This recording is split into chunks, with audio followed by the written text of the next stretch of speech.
They called the country Al-Andalus. This is an Arabic word, and it means something to the effect of to become green at the end of summer. Among the products that were introduced into the West through Al-Andalus, I'll name a few of these products to you. Cotton, paper, glass mirrors, street lamps, salt, colored glass, silk, satin, pepper, cinnamon, handkerchiefs, deodorant, kerosene, linen, firearms, cotton balls, paper money, postage stamps, book binding, clocks, ceramic tiles, nitric acid, soap, astrolabes, compasses for navigation, slide rules, rulers, surgical instruments, windmills, spinning wheels, rose water, maps, globes, citrus and nectar fruits, carpets, eyeglasses, curtains, test tubes, porcelain, fine furs, velvet, almanacs, and encyclopedias. So you can see right away that some of the contributions that they have made, that's a legacy in itself.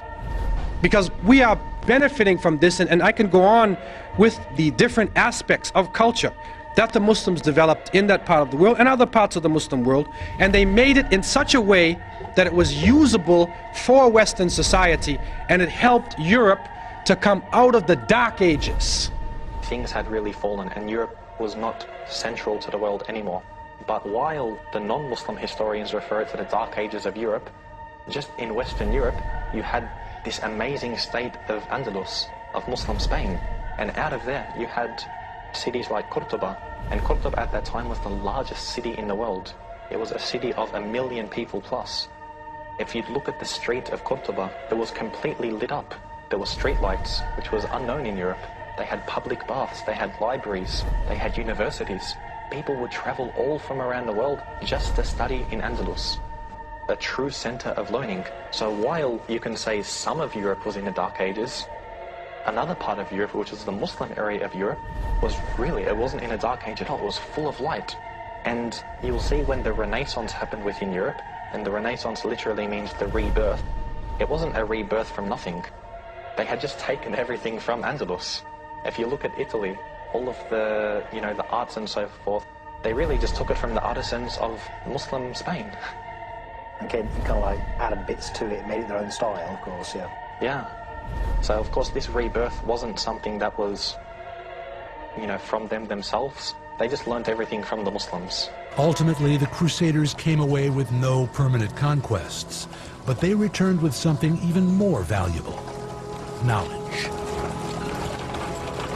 Europe, with the Crusades, turned the corner from the Dark Ages. There's medical information and surgical information that's brought back. Books are brought back. Languages are brought back. Everything is brought back. So the Crusades really do change Europe in a way that we have not seen before. Europe was on the verge of one of the most productive and creative periods of its entire history. Things like the great Gothic cathedrals, the universities, the law courts and legal systems, all of those were created. So following this long period of darkness, there came a tremendous explosion of really brilliant cultural achievements.